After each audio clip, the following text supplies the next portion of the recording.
Asante ndugu zangu wanahabari, nipende kutoa taarifa kwa umma kuhusiana na tukio ambalo limetokea katika mkoa wetu. Mimi naitwa Kamishna Msaidizi Mwandamizi wa Jeshi la Polisi Yakub Musenga, kamanda wa polisi mkoa wa Songwe.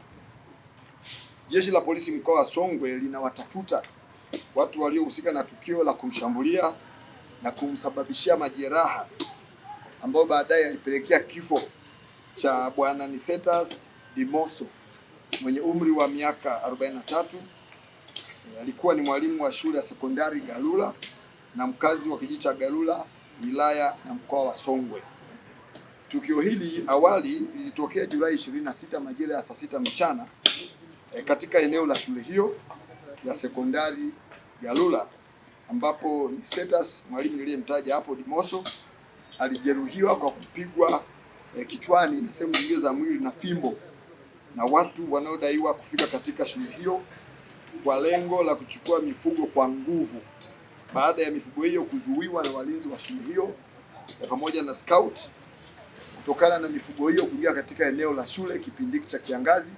Na mfahamu kwamba katika shule zetu hizi tumekuwa tukitunza mazingira, kwa hiyo kuna ukijani.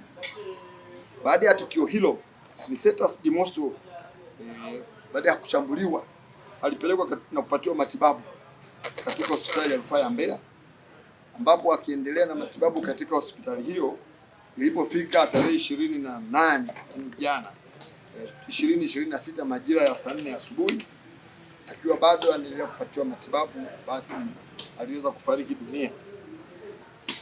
Jeshi la polisi mkoa wa Songwe linaendelea na uchunguzi wa tukio hilo sambamba na msako mkali wa kuwabaini na kuwakamata watuhumiwa wote waliohusika na tukio hilo ili waweze kufikishwa mahakamani.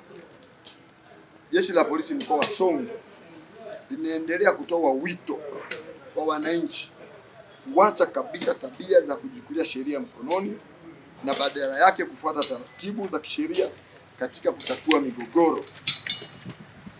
Pia litaendelea kuchukua hatua za kisheria dhidi ya mtu yeyote atakayebainika kujihusisha na vitendo vya uvunjifu wa amani na uvunjifu wa sheria katika mkoa wetu wa Songwe, ikiwa ni pamoja na migogoro hii ya wakulima na wafugaji. Waache kuchukua sheria mkononi.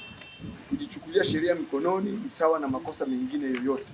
Taratibu za kisheria zipo, wananchi tuwaombe muweze kuzifuata na kuacha kufanya vitendo kama hivi ambavyo inaweza kupoteza maisha ya wenzetu, kama ambavyo mwalimu wetu ameweza kupoteza maisha. Tutakuwa wakali sana na tutahakikisha kwamba watu wote waliohusika wanachukuliwa hatua na wanapatikana na sheria inafuata mkondo wake. Global TV, kimbilio la wasio na sauti. Tupigie sasa.